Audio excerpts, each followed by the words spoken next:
નમસ્કાર, આપ જોઈ રહ્યા છો સ્પાર્ક ટુડે ન્યૂઝ। વાઘોડિયા સમસ્ત વસાવા સમાજ ગુજરાત દ્વારા વિદ્યાર્થીઓના એજ્યુકેશન માટે ભવન નિર્માણની શરૂઆત કરવામાં આવી। સમસ્ત વસાવા સમાજ ગુજરાત દ્વારા વાઘોડિયા ખંધા રોડ પર આરઆર કેબલ કંપનીની સામે સમસ્ત વસાવા સમાજના વિદ્યાર્થીઓના એજ્યુકેશન માટે ગુજરાતનું પહેલું ભવન, જેમાં રહેવા અને જમવાની વ્યવસ્થા સાથે બેસ્ટ એજ્યુકેશનની સુવિધા સાથે નિર્માણ થવા જઈ રહ્યું છે।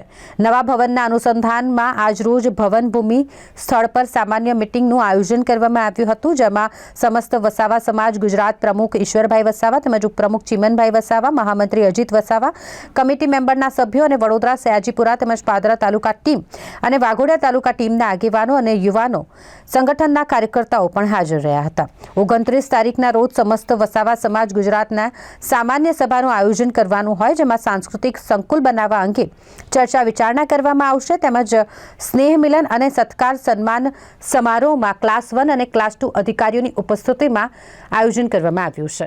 સમસ્ત વસાવા સમાજ ગુજરાત દર વર્ષે સાધારણ સભા અને સ્નેહ સંમેલન યોજે છે।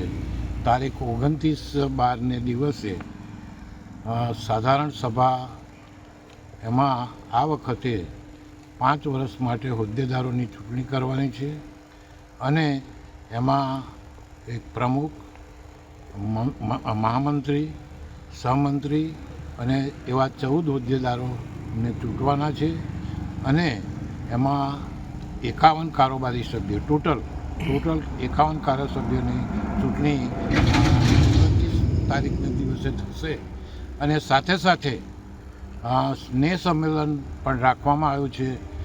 સામાન્ય રીતના સ્નેહ સંમેલનની અંદર શરૂઆતમાંથી અમે રાજકારણી ધારાસભ્યોને બોલાવતા હતા।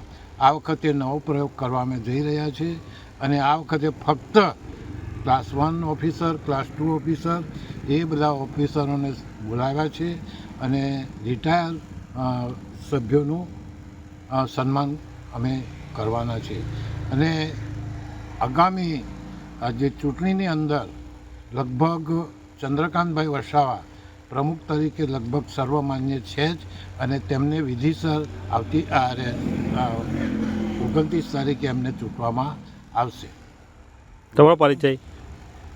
હું ઈશ્વરભાઈ કે વસાવા, સમસ્ત વસાવા સમાજના માજી પ્રમુખ। નમસ્કાર મિત્રો, હું અજીતભાઈ એમ વસાવા, સમસ્ત વસાવા સમાજ મહામંત્રી ગુજરાત।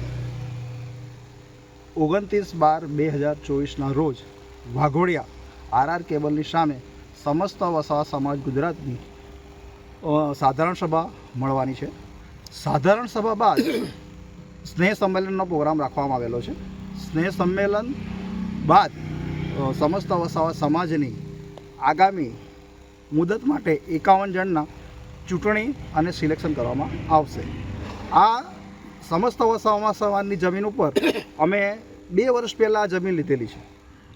2 વર્ષ પહેલાં જમીન લીધી ને અત્યારે અમે આ સમાજની જમીન ઉપર આગામી વર્ષમાં એક સમાજનું ભવન બનાવવા માગીએ છીએ। સમાજની ભવનની સાથે સાથે એક હોસ્ટેલ બી બનાવવા માગીએ છીએ, જેથી કરીને આપણા સમાજના દરેક જે સ્ટુડન્ટો જે સારું ભણતા હોય એને અહીંયા વિનામૂલ્યે અમે ભણાવવા માગીએ છીએ અને સારું આપણું સમાજનું નામ રોશન કરે અને સારી એ નોકરી મેળવે, સારા સમાજના ક્લાસ 1, 2ના ક્લાસીસ અહીંયા મળે અને સારા સમાજના એ હોદ્દા પર એ બિરાજમાન થાય, એવી અમારે આ સમાજની સમસ્ત વસાવાની લાગણી।